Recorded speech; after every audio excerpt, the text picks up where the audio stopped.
And we can begin. Wonderful. So welcome again tonight to the letter comment writing workshop. So a little background on Massachusetts Climate Action Network. We were founded in 2000. We are an advocacy organization that empowers local change, and we have over 60 chapters across the state. And then our co-host, next slide, please, is the Sierra Club, and they in Massachusetts, and they're a grassroots organization with over 80,000 members across the Commonwealth. Next slide, please. And so the agenda for today is to go over the Department of Energy Resources specialized stretch code and what is missing and what we would like to see moving forward. And we will do an overview of the comment submission process, and we'll give actions on what you can take today and these upcoming weeks. And then we will give a lot of times in breakout rooms with building experts to actually draft comments and ask any questions you may have. Next slide, please. So now I will pass it over to Sarah Dooling, the Executive Director at MCAN. Thank you very much, Miranda. All right, it's lovely to see you all tonight. I have a fair number of slides that I want to work through with y'all. If you do have questions as I go through it, if there's smaller questions, that'd be great. But the breakout rooms are intended to be places where we can have more sustained, focused conversation. So I want to give a shout out to some folks on the call that are part of the Net Zero Building Coalition, and that includes folks like Darren Port and Ellen Watts, who are on the call tonight, and others. Please don't be offended if I don't mention you by name. And so a lot of the discussions that coalition has had has informed MCAN's perspective and pieces of this presentation this evening. So we have organized this presentation into giving applause to DOER for making improvements, recognizing that they listened to some of our suggestions, and then ending with where the deficiencies are that we as advocates, climate justice advocates, public health advocates, really need to push on. So DOER really deserves applause for the updated stretch code to take effect. Now, let me back up just a minute. There are two stretch codes. There is the current stretch code that is being updated, and then there is the specialized stretch energy code that constitutes the new part of DOER's building code. So DOER does deserve applause for the updated stretch code to take effect in the green communities on January 1, 2023, automatically. And this is really important. The opt-in, the specialized stretch code, is the opt-in stretch code. DOER also deserves applause for appointing a technical advisory group. The specialized stretch energy code, there are different pathways, different criteria and expectations for different kinds of building types. And there are now 20 building energy experts in the technical advisory subcommittee that will really work to strengthen and clarify the code language for developers, municipal officials, and us as the general public in making sure we understand what it includes and that the expectations are clear. So the establishment of this tech advisory group is really wonderful. DOER also deserves applause for making these stretchy codes more stretchy, if you will. So both the updated current stretch code and the opt-in net zero stretch code require nearly 20% improvements for energy efficiency relative to what is called the 2021 base code for residential buildings. And for commercial buildings, DOER has added something called the thermal energy requirement, the TEDI requirement, that I'll talk about and define in a minute. They have added a stringent TEDI requirement, almost 90% better for commercial buildings. So that's really good. What is TEDI? Thermal energy demand intensity. Basically, it's a metric of the buildings, it's a modeling, a metric based on the modeling of buildings' heating needs, primarily influenced by the building enclosure insulation, how airtight the envelope is, and by the ventilation system. So a more highly insulated building with really airtight enclosures and a heat recovery ventilation system will achieve a better, that is a lower TEDI value. So you can say that at some energy cocktail party with Sally Pig. There are a group of additions to the revised specialized stretch energy code that we want to highlight. And it reflects that DOER received over 1,200 comments from probably all of you on this call tonight, and that they listened. They actually took into account many of the suggestions that were put forward in those comments that you all submitted. So kudos to all of you. Together we are powerful. And one of the improvements includes that now existing buildings are included in both the updated and the opt-in specialized stretch energy code. And this is really great. There are some tweaks we would like to see, but we'll talk about that in a later section. Curtain wall buildings now require renewables. And so these renewables will partly compensate for this diminished thermal performance. So these curtain walls are glassy building envelopes while expanding solar generation capacity. So I'm a visual learner, so I dropped in some images of what a curtain wall, sort of a very conventional curtain, one type of a conventional curtain wall looks like in this middle image here. And this is just a fancy pants, more architecturally designed, high designed kind of curtain wall. So these curtain walls are typically very thin, usually aluminum framed walls that have an infill of glass or metal panels or thin stone. And the framing is attached to the building, but it's not weight bearing in any way, or carries any of the roof loads. So that's good. These curtain walls are now there's renewable energy required to mitigate the thermal inefficiency of curtain wall design in commercial buildings. Another improvement that DOER really listened to us on was in the multifamily housing units that are greater than 12,000 square feet. Those particular units, that particular housing stock, building type, is now required to meet some of the most stringent standards, passive house standards. So this now requires, in the latest version of the DOER specialized stretch energy code, now requires both affordable and market rate housing, multifamily housing up to greater than 12,000 square feet to deliver what we consider the long-lasting economic and health benefits associated with passive house design, the most stringent, one of the most stringent design and building performance standards in the world. And this will really help the Commonwealth meet our 2025 and 2030 emissions limits. So another key improvement that I know many of you commented on was clarity and a sensical update to what now constitutes a net zero building. So the definition now in the code is significantly improved, and it applies to both the updated current stretch code and the opt-in net zero code. And they both incorporate now an industry standard definition and an optional pathway that is also found in an appendix related in the 2021 base code.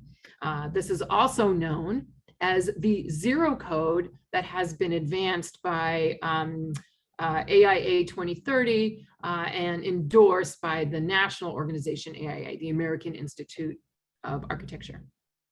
Fantastic. So those are really good improvements. And so DOER is paying attention, they are listening, and they still need to listen. We still have other demands that we want to make clear. There are still existing deficiencies. And this time in Massachusetts history, in the nation with 110 million people in a classified heat advisory zone, now is the time to make sure in this building code cycle that our buildings are as climate resilient as possible. Towards that end, the coalition and MCAN and our other allied partners, we are calling on DOER to expand electrification requirements. So we really want the specialized stretch energy code to make electrification a requirement, not only for buildings that have one of those glassy curtain, 50% of those that glassy curtain wall construction, but for all buildings and for major renovation. Also, not just for homes, we want electrification not only for homes that are greater than 4,000 square feet, but for all new and substantially renovated homes. Any building that is constructed today with fossil fuels will have to be retrofitted at a greater cost down the road. And it becomes more complicated once a built structure is put up, to go in and remove gas lines and drop in an air source heat pump and do significant improvements to insulation and maybe update the windows. So we need electrification now in all buildings, full stop. And this is an important, this is an important piece. Sally, do you have a quick question? Yes, just a clarification. I just want to make sure I heard you right. That this request for expanded electrification is for this only for the specialized stretch energy code, the opt-in one? Yes, and that is a really good question. And this actually gets into a very interesting dynamic between the current and the opt-in specialized stretch code. We want to make sure, because the current stretch code is an automatic update for all green communities, all municipalities designated as a green community. There needs to be some kind of differentiation, some kind of incentive, some kind of bold difference between the current stretch code and the opt-in specialized energy stretch code. And for communities, I know there are several folks on the call, Brookline, Wellesley, a few other, Lexington, that really want to push what they're able to do at the local level. Having expanding electrification requirements for the specialized stretch energy code makes those communities really want to push forward on full electrification. Ellen, I see your hand is up. Yeah, Sarah and Sally, I would also add that one of the 1,200 DOER comment letters that Sarah just mentioned included one from the Attorney General's office. And that letter clarified in writing that DOER is legally able to require electrification in the opt-in net zero code. Because it is opt-in and it's made a choice, it is therefore legal in the view of the AG. So that's a really important additional reason why this point that Sarah's making is for the opt-in specialized stretch code. Thanks. Fabulous, Ellen. Thank you so much for that. That is a really important point. Did that answer your question, Sally? Yep, thanks. Perfect. Okay, moving us right along here. Embodied carbon is another, the absence of requiring a reduction in embodied carbon is another key deficiency that emerged in this revised draft of the opt-in code. And this is a problem. And I'm going to talk about embodied carbon in more detail in a minute, but the coalition and MCAN, we really want to see embodied carbon reduction in embodied carbon provisions restored into the opt-in stretch code for all buildings. We really want DOER's next iteration of the opt-in specialized stretch energy code to contain certain cost-effective requirements to use cost-effective low carbon materials. There's a lot of research on carbon, steel, aluminum, low carbon intensity construction materials that we want to see. And for larger buildings, we really want to see a requirement of what is called the whole building life cycle analysis reporting. We want to know how our buildings are performing so that as Commonwealth residents, we can understand how we are making progress towards reducing our building emissions. I guess I'm talking about embodied carbon at some later slide, so just bear with me. We also really want DOER to accelerate the effective dates. We want DOER to allow municipal adoption of the opt-in, right? The current stretch code is going to be an automatic update for the green communities. But we want DOER to allow municipal adoption of the opt-in code anytime before January 1st or July 1st. Those we want to be the effective dates, while anticipating possible voting in late December, which would be a special session, spring or fall. So the timing, we want to accelerate the timing of this. Now, in the revised opt-in code language, we need clarification about on-site solar. We need to expand. We want DOER to expand on-site solar generation for all buildings, not just those buildings that are part of the fossil fuel pathway that still remains in the revised opt-in code. And so if you think about a building that is going to be constructed with fossil fuels, the logic, I can imagine the logic that DOER is exercising in its updated opt-in code language is that if they can require on-site solar generation or access to solar energy for those buildings being constructed in the fossil fuel pathway, hey, that mitigates emissions. But you know what? It's still emitting. And so that is unacceptable. That is, the time is now. We got to stop being addicted to fossil fuel combustion in our buildings. So what we are looking for is to require on-site solar panels in proportion to the gross square foot area relative to the extent of the available access to solar generation. This is really important. A net zero building is super energy efficient. It's all electric, and it has access either on-site or procured off-site to renewable energy. And for the purposes of the coalition and for this advocacy call tonight, also reductions in embodied carbon. Those four pieces are part of a net zero building stool, a net zero building code that we really want the opt-in specialized stretch code to be. So I've talked about curtain walls earlier. We still want clarification about curtain walls, how they are described, how they are regulated. We want the curtain wall area to be defined as the entire system. And I have some visuals in a minute that include the framing, the glazing, and something that I love called the spandrel panels. And you'll see an image of this in a minute. So we want to define the curtain wall area in this way. We also want to require electrification of buildings with 30% or more of curtain wall area. We're going to lower that threshold because we want to from 50% to 30%, because we really want to mitigate the thermal inefficiencies that curtain walls give our buildings and make commercial utility bills unnecessarily higher. So a spandrel panel, what the heck is that?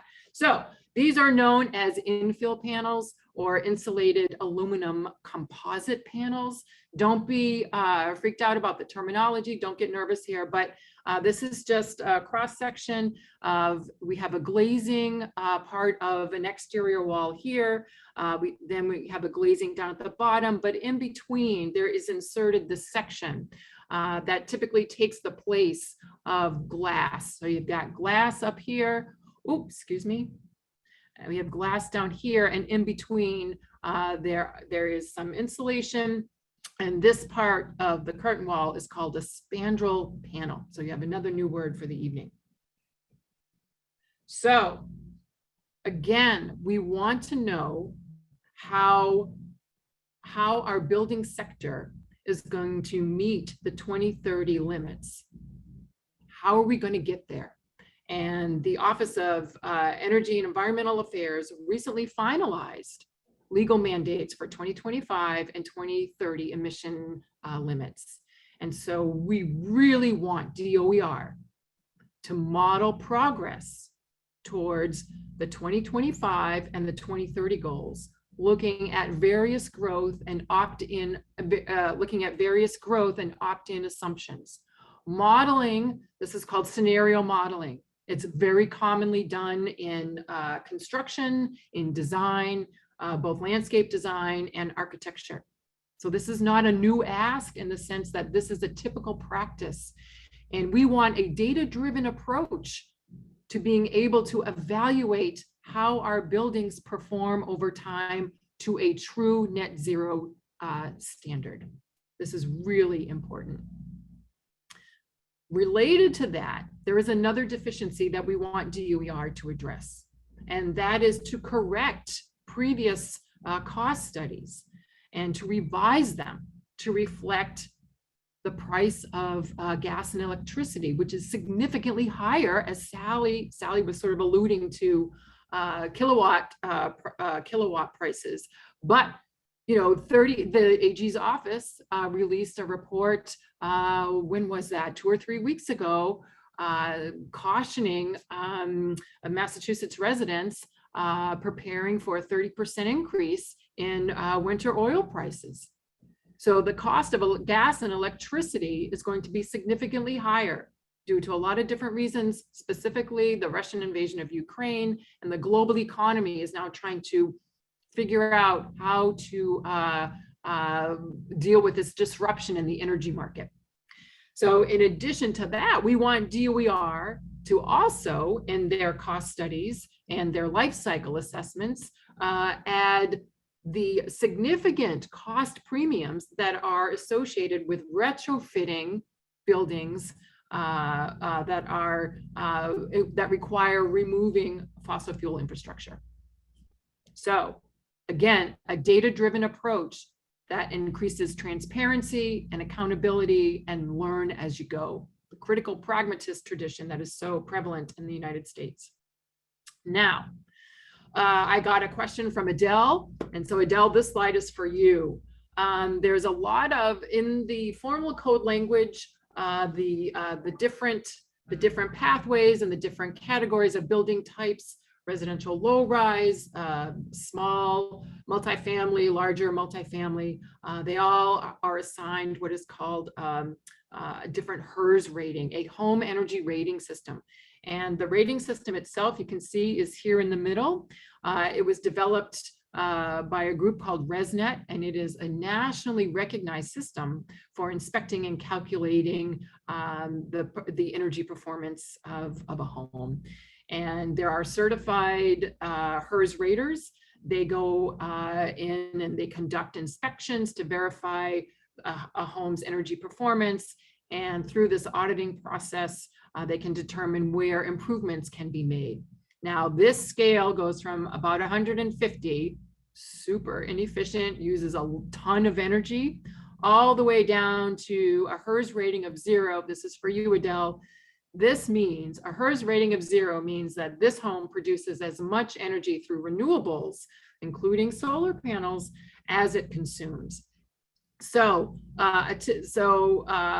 some typical homes, depending on where you are in the country and the culture of construction, anywhere from 65 to 55, and in the revised specialized stretch code language, we're looking at 40, 45, and 42, I believe. I could be mistaken, but somebody will certainly correct me if I'm wrong, for new construction. So this HERS rating is really important, and it's part of, again, a way of quantifying how efficient a home is in terms of its energy performance. So here's my embodied carbon slide. So when we talk about energy consumption, we're actually talking about what's called operational carbon. And so, but there's a lot of other different ways in which carbon is consumed, emitted, lost in the entire life cycle of a building, starting with where materials are extracted, how they're transported to a factory, what kinds of products are being manufactured. And then, so that's the product stage of the life cycle of a building. Then there is the construction part of the cycle. How do we transport the construction materials to the site? And then how do we actually do the construction? Are we using any upcycle or recycled construction materials? Any of those low carbon intensity materials, concrete, aluminum, steel, wood perhaps. And then we have the maintenance and use of the building.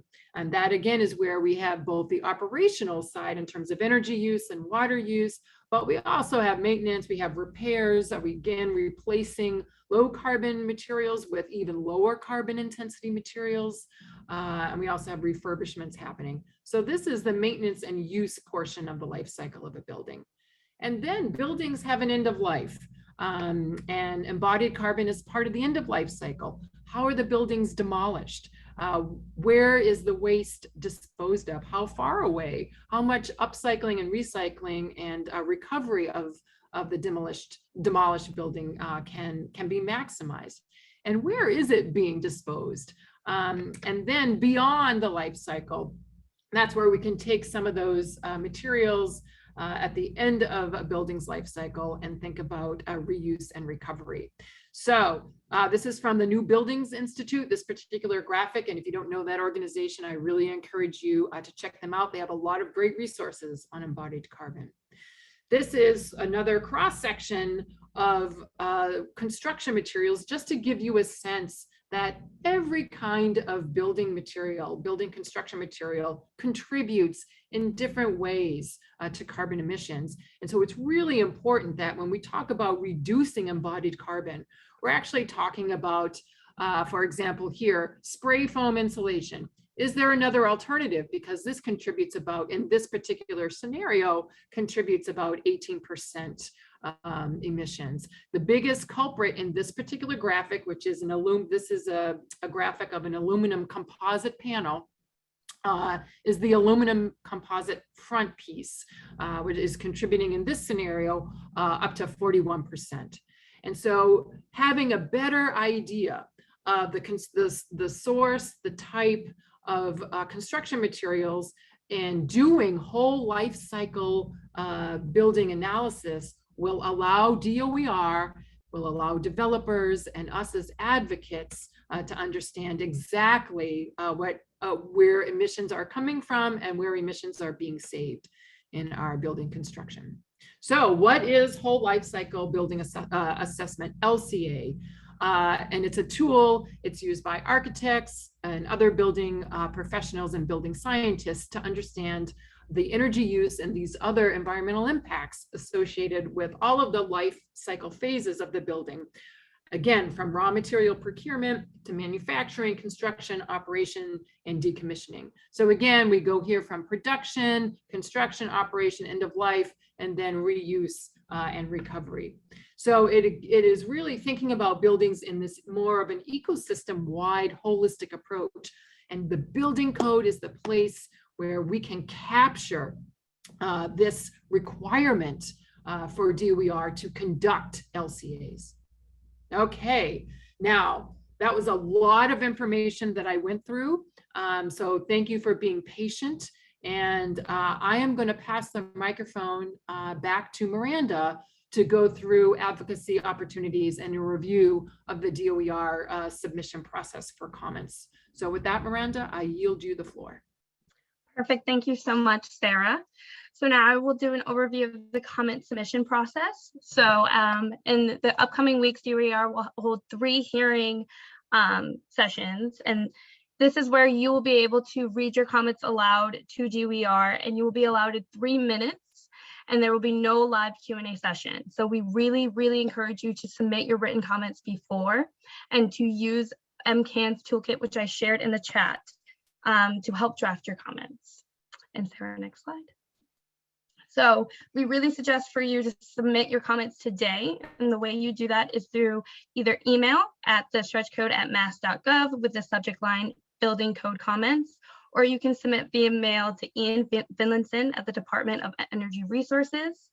But I really do want to highlight the importance of coming in person and speaking your concerns to DOER. And also the deadline to submit comments is August 12th by 5 p.m. Next slide. And so to that, the three public hearings that are coming up are this Friday, July 22nd at 9:30 a.m. in Westboro. The next one will be Tuesday, August 2nd at 5:30 p.m. in Quincy. And then they will be hosting a virtual one, which is super accessible to everyone, Monday, August 8th at 1 p.m. virtually. And you can register here through the slide deck when we share it or through the toolkit as well. Next slide, please. But before that, and to that end, to voicing your concern in person, MCAN and our partners will be going an hour before on Friday, July 22nd in Westboro, and on Tuesday, August 2nd in Quincy, to not only voice our concerns to DOER, but to the state, to the legislation, and to the press. So I really, really encourage you guys to come out before and voice your concerns and stand with us. And so please RSVP. The link will also be in our toolkit. Next slide, please. So these are all the resources that we have cultivated for you today to draft your comments. The first one is the toolkit that has examples of comments that you can personalize. The second one is an advocate's guide to a net zero building code. We have a myth and fact sheet that debunks misinformation on net zero buildings. And then we also have a wonderful one-pager done by Ellen Watts in the Net Zero Building Coalition, that the good, better, and best of the DOER stretch code. Next page. So now will be the time we will all separate into our breakout rooms with the building codes to actually draft comments and collaborate with others and ask any questions that you will have. All of this information will come to you via email with the recording, the slide deck, and the toolkit. And we really ask you to submit comments today if you have time. And if you do, please put in the chat so we can thank you for your advocacy. But I also just really want to highlight the importance of personalizing your comments. As a Massachusetts resident, the DOER really wants to hear your concerns personally. So whether that's health, equity, consequences of cost, please make that your comments reflect that. And so now will be the time that you can ask any questions in the breakout rooms. Ali will separate all of us. And just a reminder as well, we will have a hard stop at 8. And so once we are done, we will not be coming back together. And if you have any questions, I will put my email in the chat and feel free. But like I said, you'll have access to the toolkit, the recording of this webinar, and the slide deck as well. So I hope to see you all soon, and thank you for your advocacy and being here today.